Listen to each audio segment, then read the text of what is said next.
All right, greetings, greetings, greetings, greetings, greetings. Hopefully, you're within the sound of my voice. It's Professor Griff. And of course, if you're tuned in, you're tuned in right here to Writers Row. We're going to give you a few minutes to kind of adjust whatever it is that you have to adjust mindset, spirit, heart, soul, whatever it is that you got to do before we dive into this beautiful thing that we call lyrical, not only lyrical, but literary consciousness. Something I decided to do simply because um I think I kept running into especially on different platforms, TikTok and other places where people were having these discussions, and I was begging for someone to give resources of their research, so I could continue my studies into what the conversation is about, um, which will cause us to not only not speak from emotions, but a lot of times when we're triggered, I want us to be able to pull from sources that we could say, okay, I do have not only the receipts, but ancient receipts. So I did a broadcast entitled AI, which is ancestral intelligence. Um, if you was to go and look at some of those comments up under that particular broadcast, you'd say, wow, they really, really, really, truly don't get it. um, and I've said it again today on my broadcast that they're pulling um, energy harvesting, they're pulling the energy from who we are. If you did the research on how they're setting up this AI thing, it's critical. So what I decided to do was honor. I decided to honor, and bring in front of you writers. All right, that can actually kind of give us an idea of who these individuals are in their literary work. All right, greetings, greetings, peace, Queen. Peace, peace, How are greeting. you? How are you? I'm thankful. I'm always thankful. That's beautiful. I'm digging your aunt. Yes, give thanks, give All thanks. right. So as we wait on the brother to come in, let's just start with you. Just kind of like introduce yourself, tell the people who you are in short, and tell us what your book is and what is it about. All right, and then we'll just kind of dive into it, and we'll move forward from there. Okay, so I am Reiki Kajara Nebthe. I'm the founder of the Raseki Arts Temple. I am a healer priestess, an educator, an author, uh, a light worker and dragon slayer. I'm an earth keeper. Everybody loves the dragon slayer, but Right. gotta have the dragon slayers, Right. Right. Right. I'm a mother and a grandmother, and I'm a modern day freedom fighter. I help my people to free themselves mentally, free from racism and trauma and pain and things of that nature. So, Oh, okay, yes, that's a beautiful thing. So, the origin of your story as an author. I know you mentioned all the other things. Let's yes, zero in and focus in on that. as What an is your author. origin? What first inspired you to become a writer, and on this journey of being an author? So I actually was inspired by another beautiful sister, Annie Harper, who wanted to do a book about Black women who are vegan. And she put a call out for women to submit stories. And I submitted a story about my grandmother. The book is Sister Mm. with an AH vegan.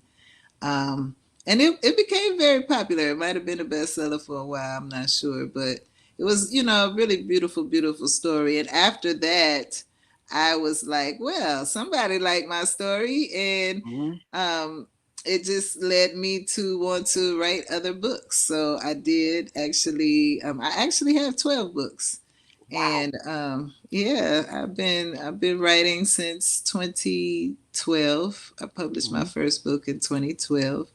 I had been doing the classes that I teach, and I was walking around with, back in the days we had to make copies and staple all the copies Right. together when you had a class, Right.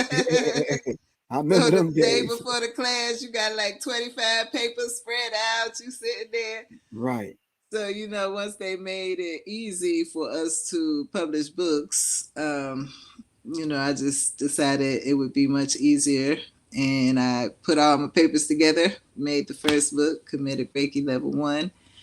And yeah, I've been writing books pretty much since then. Oh, okay. Yeah. Okay. So, what is your routine or your ritual as far as writing is concerned? What does that consist of? What is it? What does that look like? So usually I create the outline.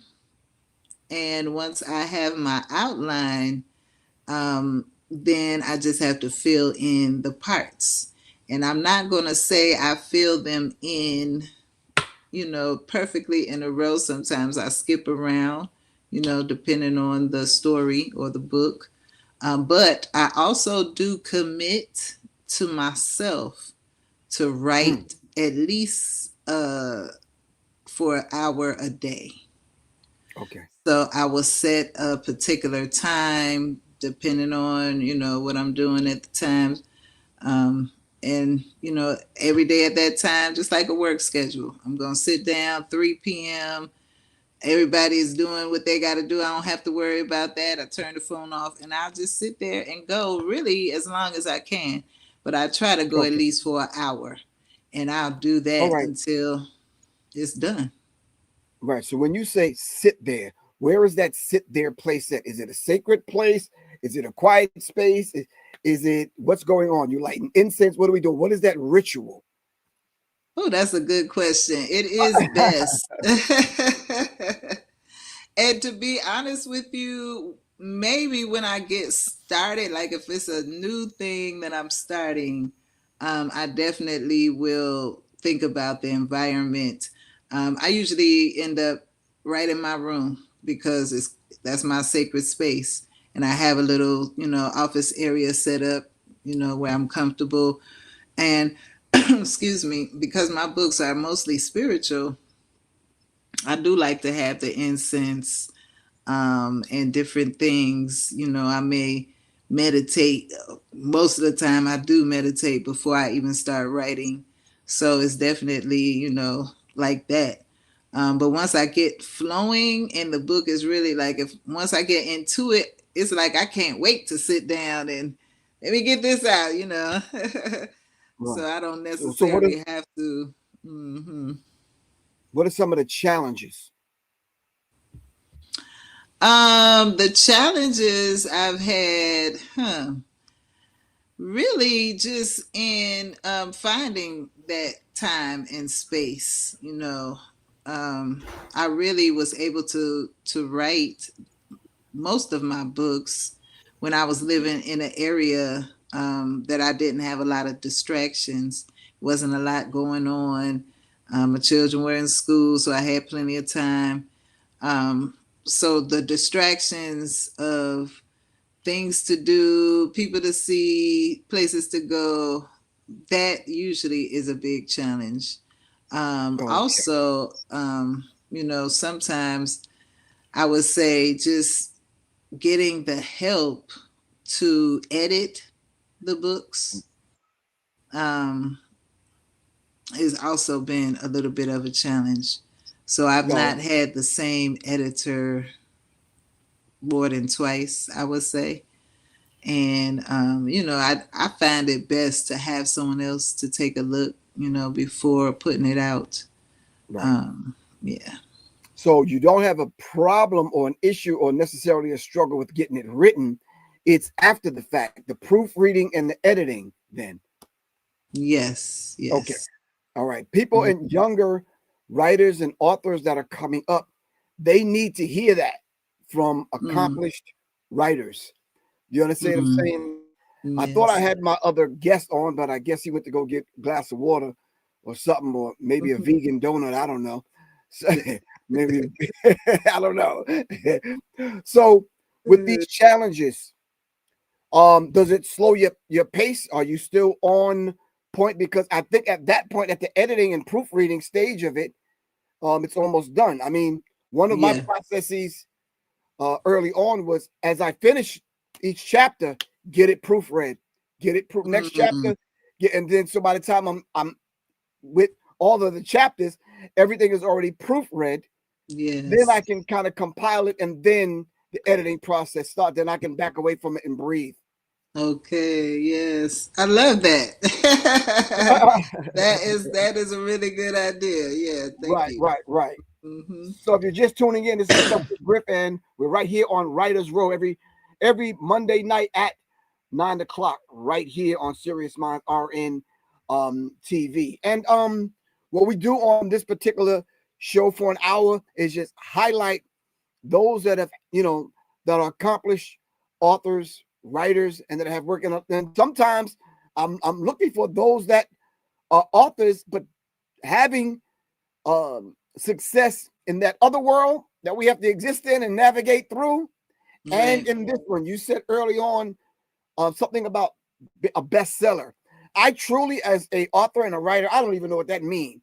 My name been on that blacklist, yeah, since I was a teenager. So bestseller, I don't know what that means. If I reach one or Mm, two people in the fourth sentence on the ninth paragraph in the 10th chapter, if it reached one yes, person that I could do something for, I'm good. That's my bestseller. yes, You yes, understand yes. what I'm saying? I do feel you on that. And actually, one of my elders also did tell me um, I have my own bestseller. Like, Right. out of the books that I have, one of them is a bestseller. I have, the children's book. One of them is my best-selling children's book. So it is our, it's Kujichagulia. We can Right. define ourselves, and what's best for us is that. Oh, okay. So yeah. So, so talk to the mothers and the fathers, talk to the parents, talk to the Jegnas about the benefits of having your children's book. So I do have three children's books. The best selling one out of the three is The Light as a Feather, Mm, 42 Laws of My Aunt for Children. And that one is the bestseller because it does teach good character, morals, and integrity to children and good behavior. And, in this day and time, we, I mean, I would even say break it up. all through time, parents need some assistance with discipline, setting standards, setting rules, setting boundaries, things like that, which are really crucial for having balanced children and that will grow into balanced adults. Mm, So, The Light as a Feather book and The Laws of My Aunt are both very, very helpful in having those conversations about certain topics. For example, I translated the laws into a language for the children. So one of the laws in that book says, I will not cry without reason. mm. And that is one that stands out because oftentimes when parents see that, they like to show it to the children and, have them repeat it. So, Right. it's helpful in teaching certain lessons and also for discipline. So, when my children were younger, I would have them to read the laws of my aunt to help them if they got out of line. Go up there, read those laws, and get yourself, into balance. Right. So Right. it works, very much like that as well. And again, who these children, we have to make sure that we are guiding them in a righteous way and in my eye, with that truth and order, all of those types of things. So that And is what that book is all about. okay, what kind of feedback are you getting directly from the parents who actually utilize it, as far as you know, taking some of those principles and making them applicable to their children's lives? We know about the one about the crying. Yes, yes. It should have been one in there. How children hate to go to bed to sleep at night. Right, right. Right. So, what is your direct feedback? What are you getting back from the parent? I always get great feedback about that book. The parents really, really like they reading it every night, some of them, and it's an easy reader. So, for children who are just learning to read, they can practice, you know what I mean, with that book. And they tell me that that's what they're doing. Like they're really Right. wanting to, utilize the book in a lot of ways to really get those lessons, because it takes that repetition for our Right. children to learn, especially when they're younger, little ones. When we're giving them these types of lessons, it's going to stick, you know. So it will carry through the years. Okay. Really appreciate that. You're just tuning in. This is Professor Griffin. We're right here on Writers Road. There with literary consciousness. There's a degree of consciousness that I think is missing. When I was coming up, we always quoted the elders. You understand? We always quoted the ancestors. We always quoted those that came before us. My next guest, um, my good brother, um, someone said when they first saw the thumbnail that I put out, they said he looks familiar. Looked like a brother that I met back in the day that had an afro that used to come down the Soul Train line. I said, nah, that's Oh not him. wow. I'm like, nah, that's not him. So tell the people who you are and tell them the title of your book and just what's your book about. Yeah, my name is Kalim, contemporary griot. I do more than just the books. The books is just a product of me helping to enlighten other individuals about what's going on in the world around us. Tri-State Creole's Curse is more so about a coming of age story, enlightenment, how he interacts with his elders, how he interacts with the environment around him that makes him become who he is, and how he's going to move and learning different aspects and ways of life to go ahead and use them as tools to get those things accomplished that he needs to accomplish in his life. Okay, Also, so who are you? Let's start there. Who are uh, you? You said you directly, do who more am than I? just the book. Yeah, Right, right. you threw me the pass behind the back. I'm just looking for a regular pass. Okay, okay. No, no, Yeah, no. I want to Who know am I? who are Who am I? you? Who am I directly? Who am I directly? Like I said, I'm Brock Allen. I'm a contemporary griot. It's West African for actually storyteller, musician, poet, news broadcaster. Okay, Uh, More so like a watchdog for the people. And I mean when I say okay, watchdog for the people, I mean really for the people. Um, right. what else did I do? I also run a nonprofit organization called Creative Minds Incorporated. It's been running for since 2002, or excuse me, 2001, where we use STEAM, stream programs, and Mm, anti-gang intervention for our community. Basically teaching self-pride awareness, okay, mentally, physically, emotionally, socially, spiritually, and economically, really. So, yeah, right. So that's a I'm little not bit about sure if me. you were listening. My sister over here, when I asked her what was her origin story in reference to what inspired her to become a writer. So let me ask you, Uh, what inspired you to become a writer, an author? well, I've always been a lover of poetry. I really, Mm, it was just something about sometimes just sitting down, just listening to the elders talk, or as they used to say, rap back in the day. And it was just that rhythmatic, I'm telling you this story, you better pick up what I'm putting down right now, and you better catch it. You know what I mean? So right. I first fell in love with the spoken word, and then I got into writing the poetry down.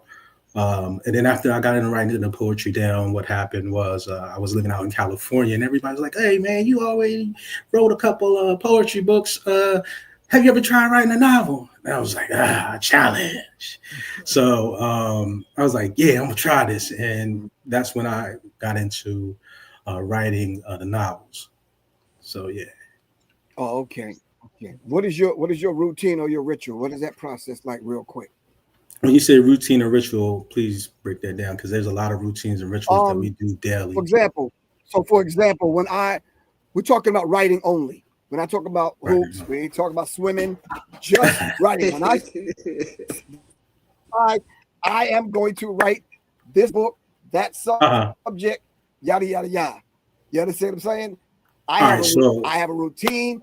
I have right, rituals. I have a right, thought pattern. I have right. research methodology.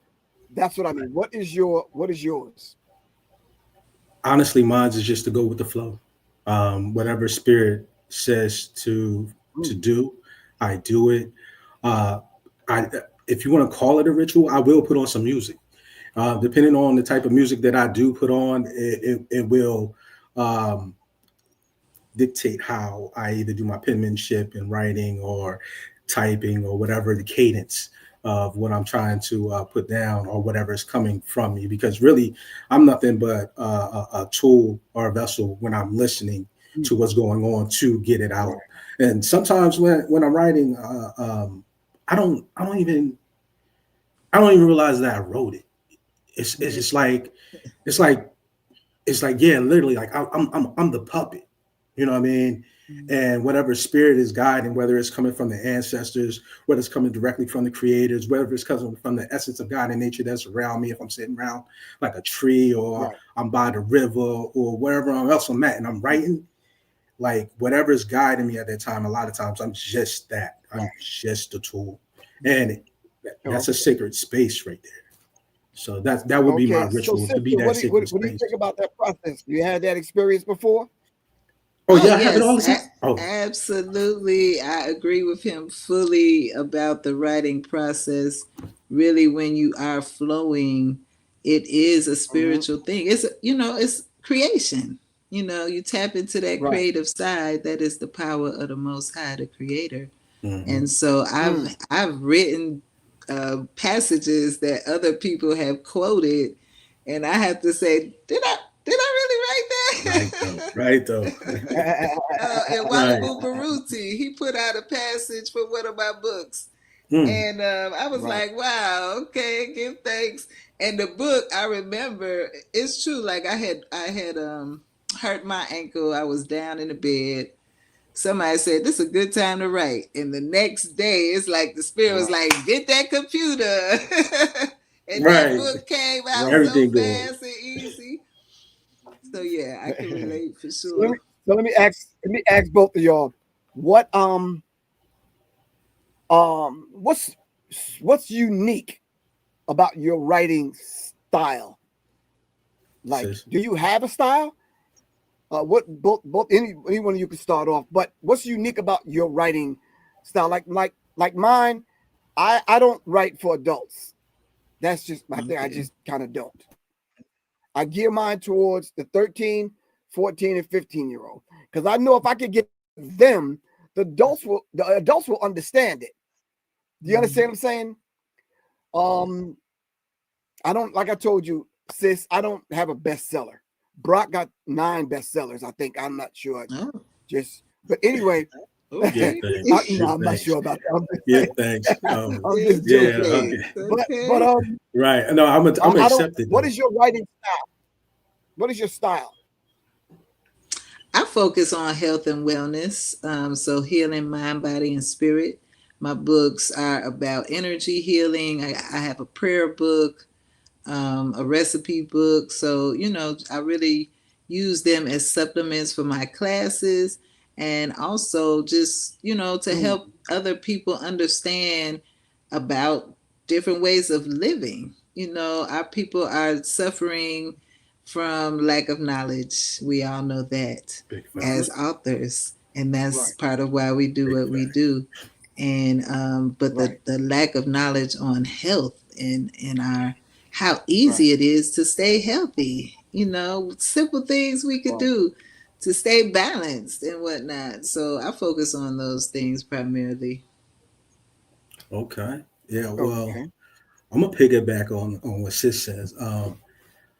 For Veggie me, back. We don't eat pork over here, man. Veggie That's back. right. We gonna veggie back. Okay, we're gonna veggie back over here. Excuse my vernacular for a second. I apologize. Absolutely. Okay, right. Listen, no swine over here. Listen, I don't eat pork either. I just Okay, so you know. right though. I would agree with this is on all those aspects. I write everything from manuals because I have to create programs for the youth. So I have many different hats when I'm writing. So I agree. Mm, And I try to touch bases on in all my books, whether it's just for edutainment or educational entertainment, just play on words, or whether it's for studying and researching. Um, I also dive into talking about ancestry, ancestral mm, living, historical values, cultural values, um, multiple different. I mean, not, a lot of different methodologies and ways in life because it takes the all to make the one, and a lot of people don't right. talk about that. So I don't care if I got to talk about kinetic science, I'm going to talk about kinetic science. If I got to talk about numerology, I'm going to talk about numerology. If I got to go ahead and write something about numerology, and nobody talks about it. So no matter what your methodology or way of life, you have some type of numerology in it. So it, when you're talking about healing, you're talking about energy work. So you're talking about color psychology or something like that. Even in Right. Islam, they have this thing called Quranic psychology. And in Quranic psychology, they talk about the opposite of one from the other. So the opposite of hate is love. And if you fully practice any methodology or way of life, you will see that they actually are all the same, but just a cultural difference to speak on the same subject. So, yeah, that's my writing style, is to go ahead and create awareness on all that as well and help people, let's take the veils off of our eyes and stop the isms and Right. schisms and Right. he Right. shades and the she shades. Yes, Right. yes. What in your body of work, whichever work it is, whichever book it is, what is that one thing that you want them to walk away with? We're not just taking a bunch of things and throwing it against the wall to hope they stick. What is that thing Mm-hmm. that you hope they walk away with? And both of y'all can answer that. Would you like to go, Sus? Sure. I All would right. say that our health and our wellness is directly related to our culture. And so I do my best to include cultural awareness in all of my writings. So our traditions, our lifestyle, um, Yeah. even as you said, teaching that to the children when they're young Mm-hmm. is really important right now. So that to me is a big thing. Yes. Mm, Um, okay. whew. I would say my biggest, what I want people to take from anything that I write, and I mean that comes from whether I'm doing the classes or whether I'm doing the poetry or whether I'm doing the novels or the short stories, is no matter what group you're in, see yourself. Mm, Just be, because a lot of people are right. trying to be somebody else that they didn't see. Now, it's nothing wrong with emulating somebody to find yourself. It's nothing wrong with that because you need Right. that to know who you are directly. Okay. Right. So, but my biggest takeaway that I want anybody ever to get from any piece of the works that I put out there is to know yourself. Be yourself and Right. just be. Right. That's it. Yes, that's it. And by the time they get to That's the it. end of your one of your books, either one of y'all, is there a call to action? Is there a okay? You got my book? Yeah, I bought your book last month for my daughter. Blah blah blah blah. So yeah, she read it. So what did she do after she read your children's book and she got the laws of Ma'at? What did she do? Or read one of your works, Brock, and what is that call of action? What are you calling them to do? I'm talking about the parents now, not necessarily the children, but you're Okay. calling the parents to do what? Because what we're trying to do is raise the vibratory pitch of our literary consciousness to the point where we're reading again. I'm running into this issue where I'm having conversations, but because I'm having the conversation and I'm referring back to different authors, different books, different bodies of work, and I'm looking at the body language and the expression of the people that I'm talking to, and I know they don't have a clue as to what I'm talking about. You understand what I'm saying? So what we tried to do, this is me now. You're talking to a 65-year-old man coming up, trying to educate people to say, listen, this is not just coming from Griff. You understand what I'm saying? You might see this. Oh man, that's Griff. Where you get that hoodie from? And I can say, yeah, I got it from yada, yada, yada, and then break this down. But check this out. You could go further and deeper into your studies by going to check out Ashra Kwesi. You understand what I'm saying? Anthony Browder, Dr. Ben. I could go on and on and on. But now I'm finding that a lot of people just don't do that in their conversation. They're speaking from emotion. And I want to be fed. Right. You understand what I'm saying? Right. So talk to me. Talk to me about your experience with that. I will say that I've seen a change in the people and their reading habits and, overall attention span. And so, I think, it's part of it. When they started taking books out of the schools, it really did affect the children's connection with reading actual books, right? So they begin to read books online and stuff like that.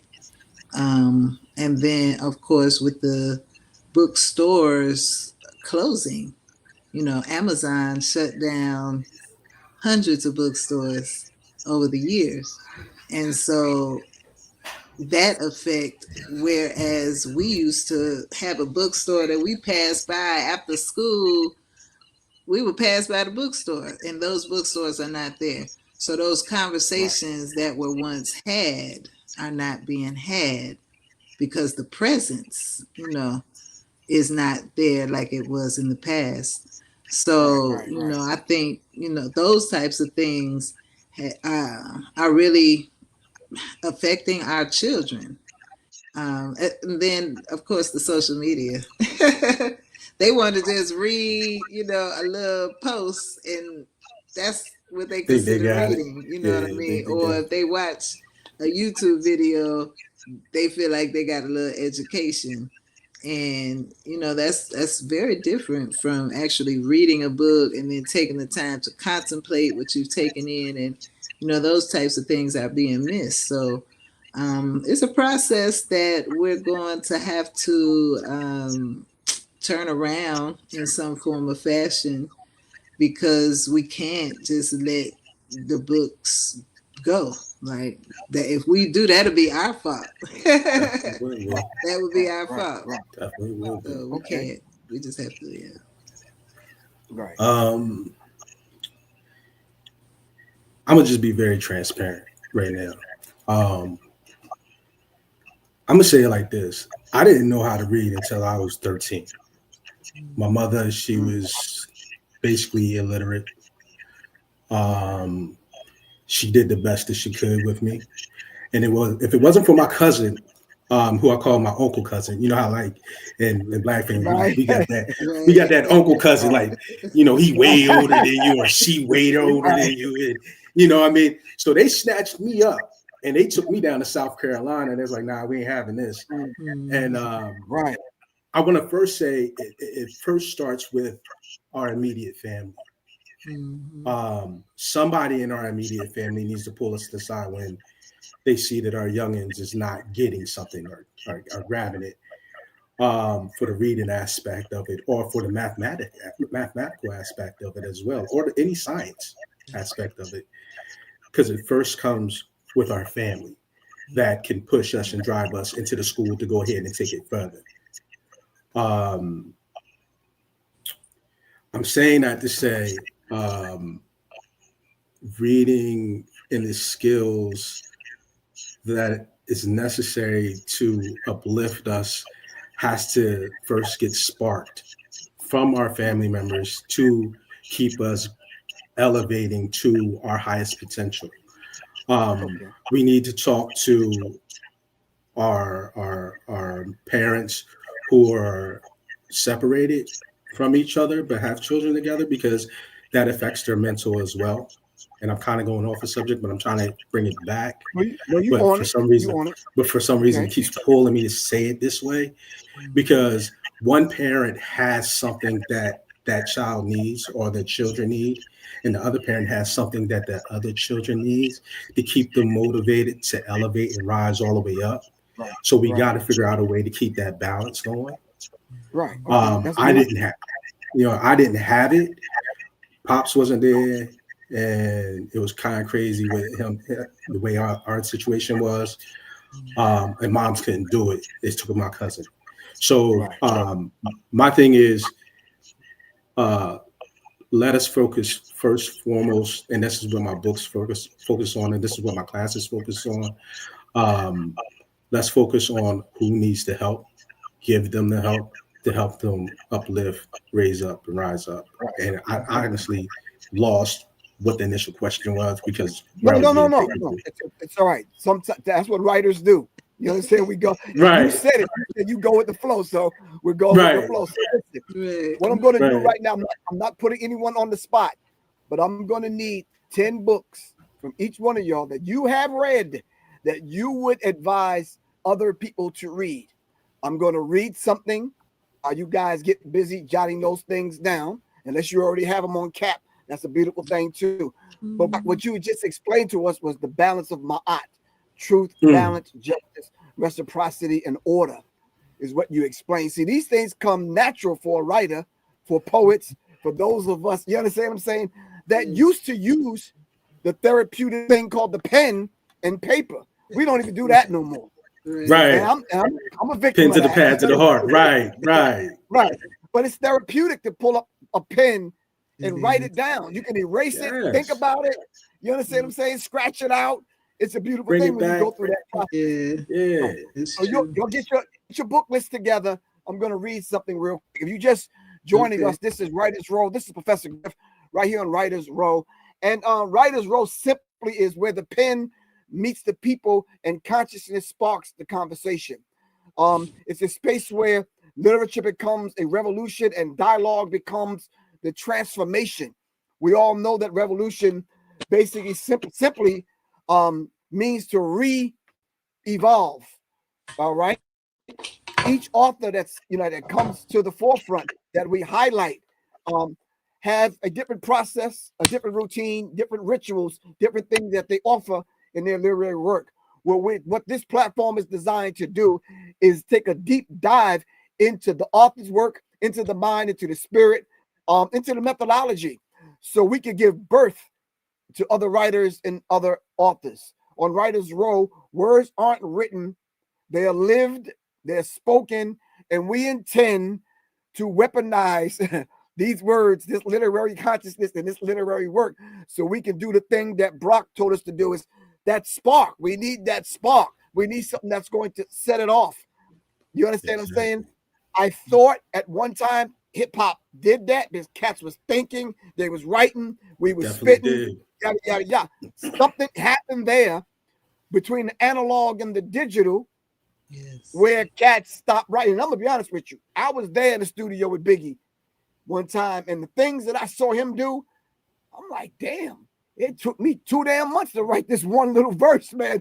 Biggie, no pen, no pad, just like, right off the dome. I'm like, and that's when the ancestors speaking, though. A lot of times, like for real, like when that freestyle come out or that improv come out, I have to try to jump in for when that improv come out. Listen, there's something that's talking to that individual, and that individual don't even know what they really saying for real. Right. So, that was my next question as we dive into your book list. Do the Ah, information get poured in you, or is it there and we pull it out of you?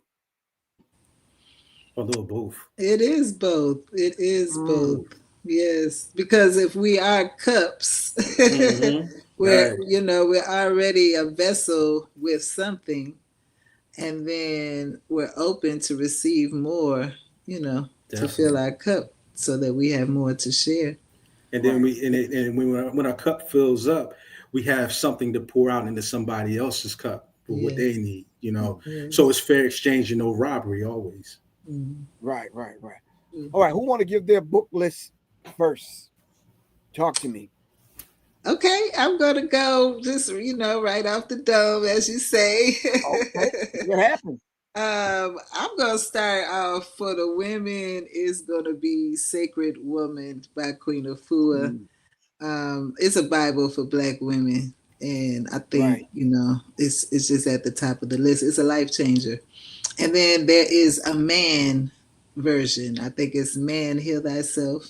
So I Mm, don't want to Right. leave the Okay. brothers out because our men's need healing as well. definitely, Right. Yes, yes. definitely. And then the next two on my list are going to be by Aya Kwame Arwe. It's The Healers and 2000 Seasons, which also are life changers, especially for, spiritual, historical, just helping us to get attuned to who we are and where we come from. Mm, Mm, Especially for myself as a healer, the healer stands out. But the 2000 Seasons and really all of his books, I just can't put them all on the right. list. Okay. And then that's going to lead me, of course, to I'm gonna have to put, Dr. Ben, Dr. Clark, I Right. can't just pick one. Right. Um, Naeem Akbar, he has Yeah. a really, really, he was one of my teachers who just the way that he breaks it down, you know what I mean? Right. It just means Uh-huh. so much. So I got authors, I would say, more than actual books, but I think his book might have been a Know Thyself book as well, mm, something like that. Um, Infadishi Jehudimas wrote that Spiritual Warriors Are Right. Healers. mm, I love that one. You know, I can't remember, but one of the books of Malcolm X speeches Mm-hmm. definitely was a life changer. Just reading his actual speeches, it just really stuck to me because I read it in the 90s and he was speaking in the 60s. So 30 years later, everything that he said was still still hitting. applying. I was like, we Still ain't hitting. had no change yet, Baba. So, Right. Right. him, then that's going to take me to Marcus Garvey. Mm, wow. Any of the Marcus Garvey books, the poetry of Marcus. That's one of my favorites, actually, his poetry. I'm sure you probably have stepped Yeah. into that as well. Hey, Uh, listen. Yep. yes, yeah, for sure. And I think I probably that's 10. Yeah. You covered it. Yeah. That's You about covered 30. it. I'm sitting Yeah. here trying to take mental notes. Like I gotta go back here. Oh, I can't leave out my mama's, the ISIS Mm, papers Oh, yeah. and Yurugu also at mm, the top of the Right. list. Now I am complete. I thought you was All going to hit right. us with the 15 emerald tablets for a second. Ooh, all right. Right. Yes. Let's see here. You had more authors. I just have more books that spoke to me. Okay. Some of the authors I don't fully remember, but like, if we're doing this like this, I would say with the author that I do know in their book, it would be Intro to Quranic Psychiatry by Sheikh Mubarak El Shor Jalani. Mm. Um, that was that one was when I was going through something real serious. Mm. Um, that one changed a lot. That one changed a lot.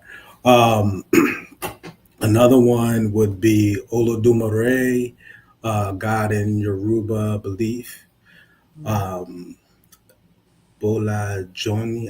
I do not want to mess up the elder's name. Um, for physical workouts and stuff like that, I'm a practitioner in judo and jiu-jitsu, the Brazilian and the Japanese. So I would say go get that Kodokan judo book, the Essential Guide by the Right. founder. I would say go get that one. Has a lot of good workouts, breathing techniques, and how to feel people. So it does have energy work in it. Right. Um, for the brothers, I would strongly suggest this lady. She is melanin deficient, but she is on point with a lot of different things to understand a little bit more about dealing with the feminine way of life. And that would be The Manipulated Man by Esther. I Mm. can't really remember her last name. Right. But it shows the beauty, the strength, the wisdom, and the power of the feminine energy. And once you realize it, you got to respect it. You know, you really got to respect it. It'll make you respect some things for real, for real. Right. Um, the mucusless diet healing or the mucusless diet or the mucusless diet healing system. It was a professor by the name of Arnold. Now, he was talking about a lot of stuff that Sadie was talking about before Sadie was talking about it.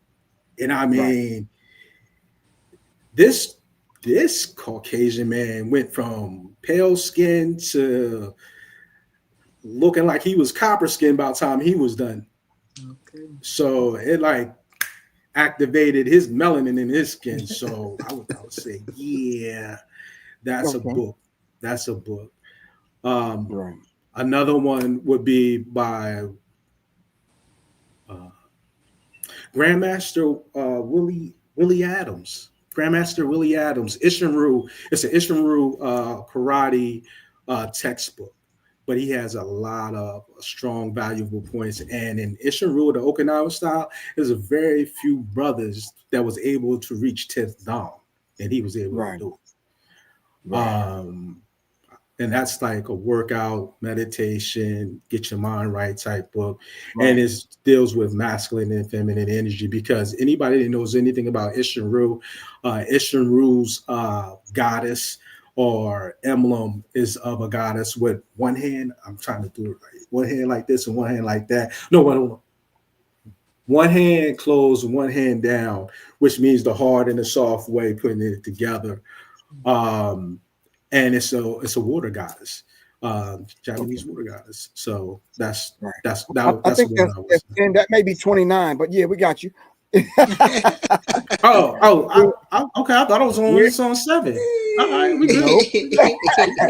All right, my bad. The work, the work that you foresee yourself doing, or presently in the middle of, what is that work? I find myself having an idea, started, something else comes along, I shelf it, I circle back around to it. There's like 4 books sitting in some folders on my desktop that I know I'm gonna get.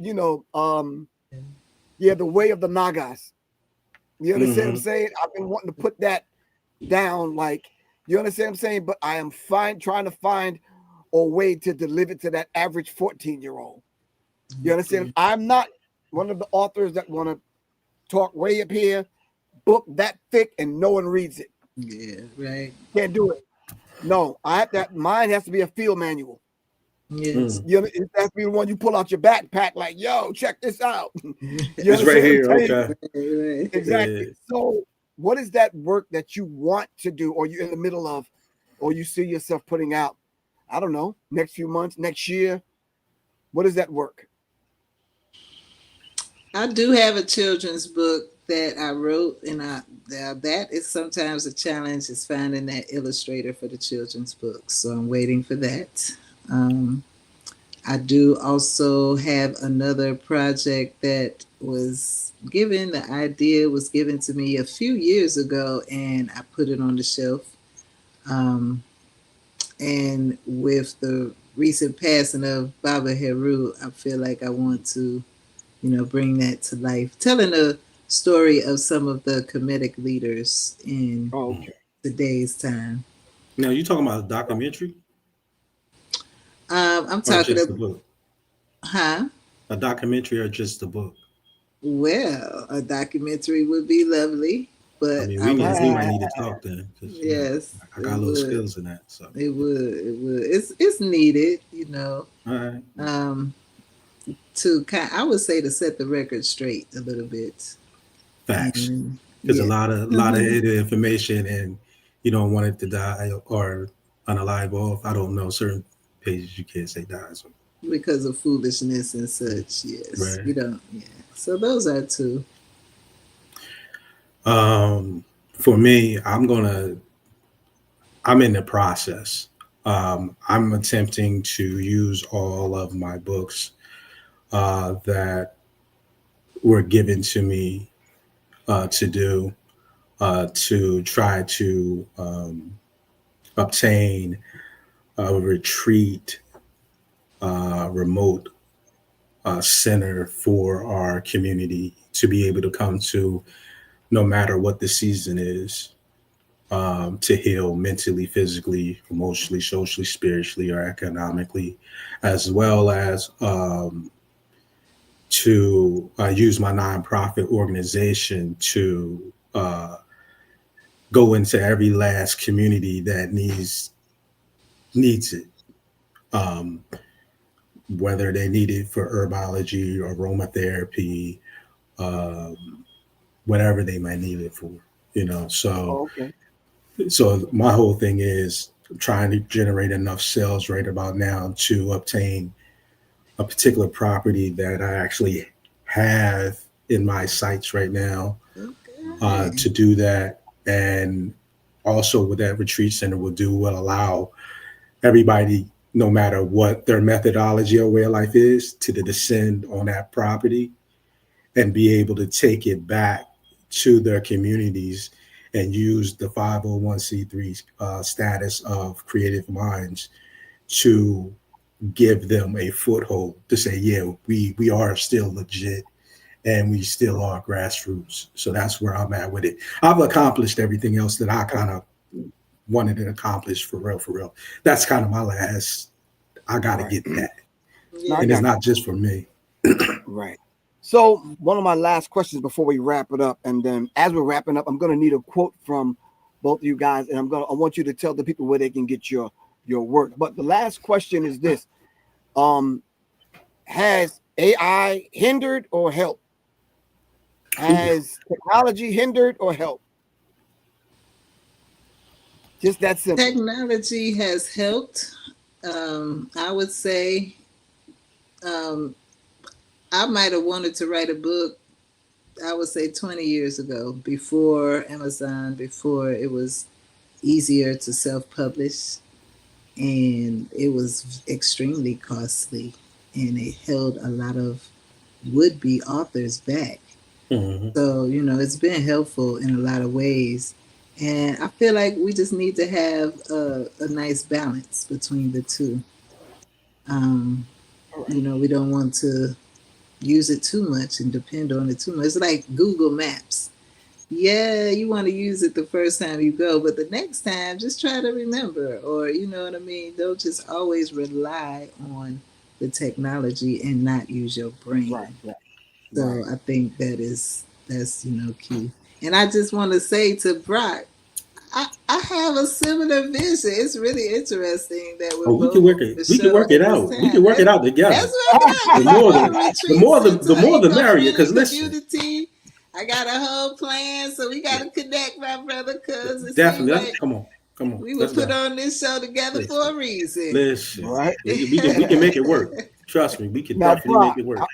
Yes. you and I talked for weeks about doing this, but I just saw Sister yesterday.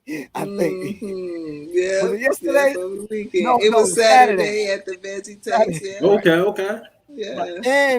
And my wife bought the book, and I had the book in my hand. I said, "What am I thinking about, man?" I said, "I could have just asked the sister to be on the show." I don't know what I was thinking. Hey, I'm trying to get listen. my veggie. I'm trying to get my veggie case on, man. Right. When that hangry hits, you got to get what you got to get. That's all it was. Yes, You yes. needed food for the mind. So yeah. Yeah. Um, So has AI and technology helped or hindered? I would agree with sis. It's a little bit of both. The discipline and using it is necessary, and it's necessary to use it to enhance our children so they don't fall behind. Period. Right. Um, the our elders messed up in a way, but they messed up in a way to make us realize where we shouldn't mess up at. That means don't be afraid of change, but keep the discipline in using what is coming about in the change. Period. Mhm. So it's good. It works fine. Just don't abuse it. Don't abuse it. Right. All right. So give me a quote, and then let the people know where they can buy your work, get your work, support you. Give them your information. I need a quote though. I need something. Quote. Now Yeah. that is not my strong suit, so I'm gonna Well, go with. hold on. So while they're thinking about that, Okay. just keep in mind, family, this is Writers Row. You know someone that's a writer. You know someone that has a book, maybe a small pamphlet or whatever. We want to highlight those individuals here and give them a voice, give them a safe space, give them a place where they can kind of sit comfortable and have this conversation and speak to the world. So I need a quote. There's about 5, 6 different quotes that used to live in the back of my brain. So whatever I was doing, wherever I was at, wherever people asked me to come speak or just say a few words, Professor Griff, blah, blah, blah, blah, blah. You understand what I'm saying? I have some go-to quotes. You understand what I'm saying? And I always admired those ones who were able to rattle off the quotes. Now, you know why? Because they fit me. They fit me like they're mine. But some people thought they were mine. And I said, no, that's not me. Revolution is not an event. It's a process. I say it so much, people think it's my quote, but it's not my quote. Well, it's a part of you. It Exactly. became a part of your armor. So it is you. Exactly. And Yeah. I mean, real quick, it's like the Yorubas have this one saying and one thing. The reason why is they keep the same prayer over and over and over again is because those who have said it before them are saying it with them while they're doing it now. And that's just a fact.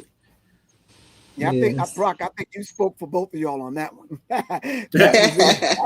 So I did think of one of my favorite lines from the Black Poets, which I do like to quote, which is put more meaning into everything you do, more meaning into loving, living, and eat and breathing, and there will be more meaning in you. Oh, okay. All right. Let the people know where they can get your work. Give them your information. All right. Yes. So you can check me at rasekihealing.com. We have classes, retreats, and other products for healing your mind, body, and spirit. Learn Kemetic Reiki. Learn how to heal your energy. Also visit us at Raseki Arts Temple on IG, TikTok, YouTube, all the social media. Just look up Raseki Arts Temple. We also have our books listed at rasekistore.com and on Amazon as well. Definitely appreciate you, Professor Griff, for reaching out to be here. I truly was like, woo, I'm going on the show. you don't really know, but I've been a fan of yours for many years from, when I was younger. Yeah, for sure. So every time I see you, the fan girl inside of me like goes, ooh, because I was there back in the days of the old PE days. I was right there with you, fighting power and all that. So I truly appreciate this. Give thanks. I'm gonna tell you, since I tried to set it off for real. Yes, yes. Anyway. All right, Brock, talk to us, man. Where can they reach out to you? Where can they get in touch with you? Where can they get your work? Powerful Rejuvenation. You can find me on IG. It's like one of my pages. You can find me on Facebook, Brock Kalim, Contemporary Griot. You can find me on TikTok, Brock Kalim. Let's see.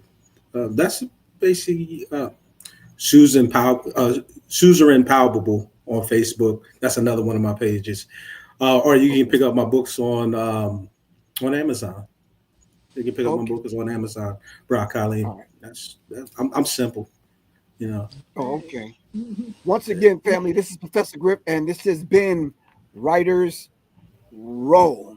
And we just simply say this is where literary consciousness meets the conversation in a safe space, in a palatable way that all of us can get. If we're talking up here and you here, just get on the elevator and take the ride with us. You understand what I'm saying? So we can raise the vibration pitch of our thinking into the mind of the creator.